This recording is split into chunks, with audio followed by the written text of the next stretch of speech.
Real cool dude. Yo! What's good, real cool people? It's your boy David, the real cool dude! And I am here with a special guest. She goes by Roommate.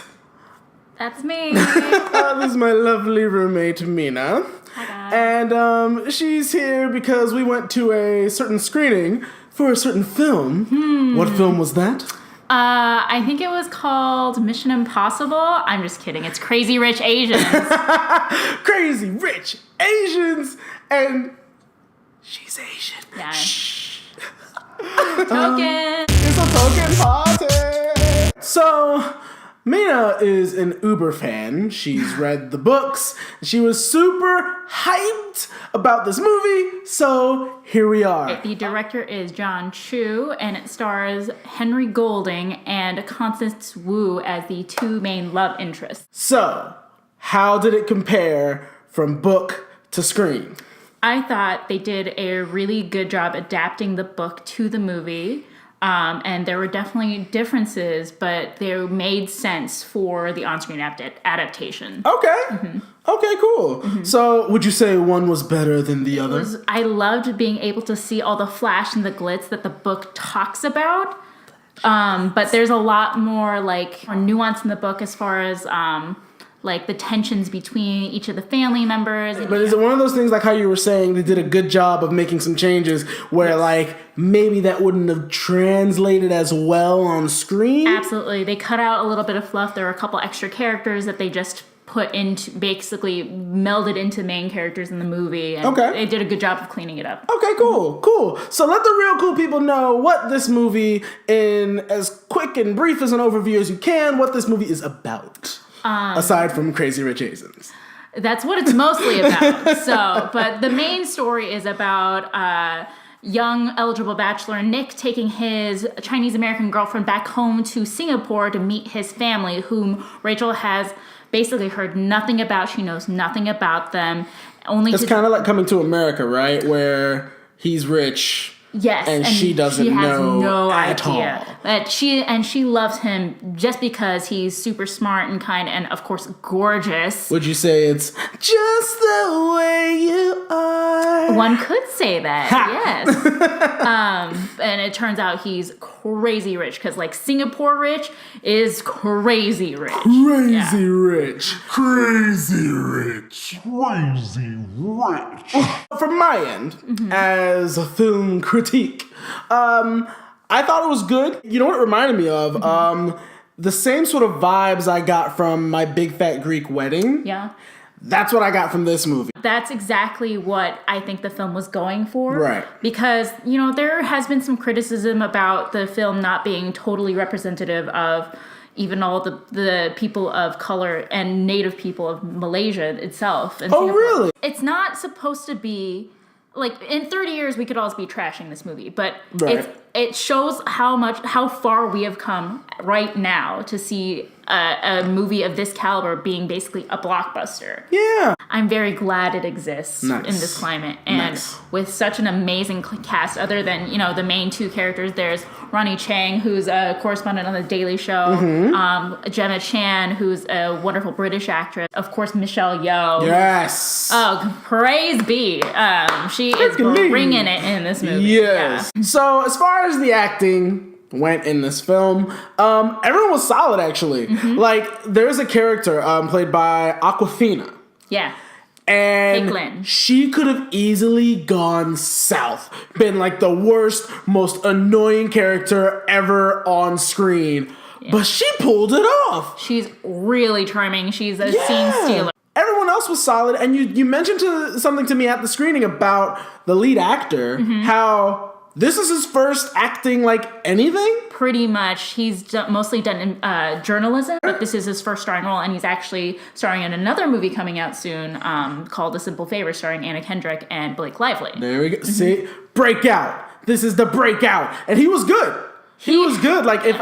If she hadn't told me that, I wouldn't have known that he hadn't done anything before. it looked gorgeous. Oh my gosh. They really, I mean, I've never been to Singapore, but I feel like I've been to Singapore now. It seems like they really captured the spectacle and the beauty that is Singapore. The way they described it in the book, they did a great job of representing that in the movie. Represent. Sure. Mm-hmm. I'm wondering with you, my dear Mina, is there something that you took from this movie that maybe potentially kind of gone over my head or would go over another audience member's head? Spoiler free, keep it spoiler free. But were there some things that like really resonated with you with your personal experience? Yes. For instance, when everyone in Singapore is asking who the heck is Rachel Chu, one of Ronnie Chang's character, Eddie, he asks, wait, is it Chu as in C-H-O, C-H-U, C-H-O-O, C-H-I-U? And I just burst out laughing because that is so true. There were moments, and I saw you. A little bit of waterworks happening, getting a little emotional. Is there something in particular that really like gave you the feels? Absolutely. I mean, the relationship between the parents and the children characters. Okay. Between Michelle Yeoh's character and Henry Golding's character, and between Constance Wu's character and her mother's character. Forgive me, I forget the actress's name. Yeah. But that theme of how much parents sacrifice for their kids, and in the case of Rachel's character, because she's the daughter of a Chinese American immigrant, right? She's second generation, and how much her mother had to go through and sacrifice for her to make it and become an economics professor at NYU. Right. Yeah. Just that whole theme is very resonant to me. Overall, I thought that it was a very fun movie. Again, it was kind of paint by numbers, but they painted really well. So that's what saves it. The humor is on point. It does feel a little long because it is a 2-hour movie, but not to its detriment. And the one thing that they did that I absolutely love is me having never read the book, understood everything. They didn't put anything in there that's like Easter eggy. If they did, I didn't notice it. I just went along for the ride, and kudos to them for doing that. Overall, I agree. Acting solid. That each of the actors, they did a great job of bringing the characters to life. When I think about the characters in the book, I couldn't have cast it better, honestly. Nice. Visually stunning, like the costumes, gorgeous.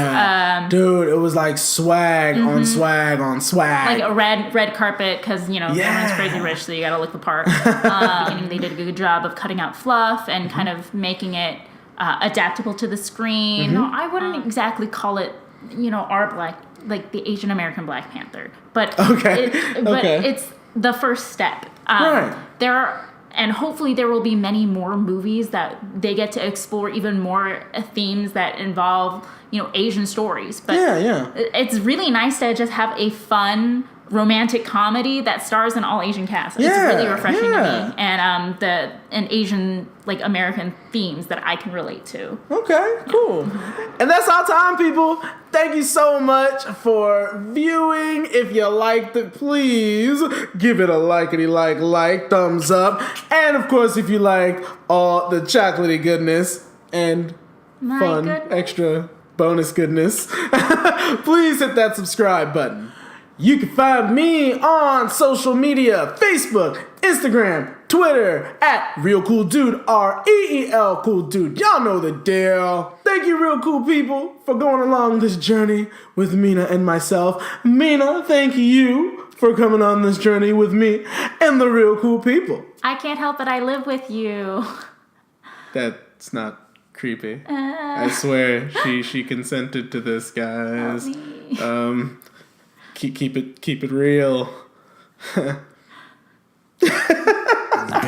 here living the dream. I'm the chocolate man who loves silver screens. Giving movie reviews is the thing I do, 'cause I'm the real cool dude.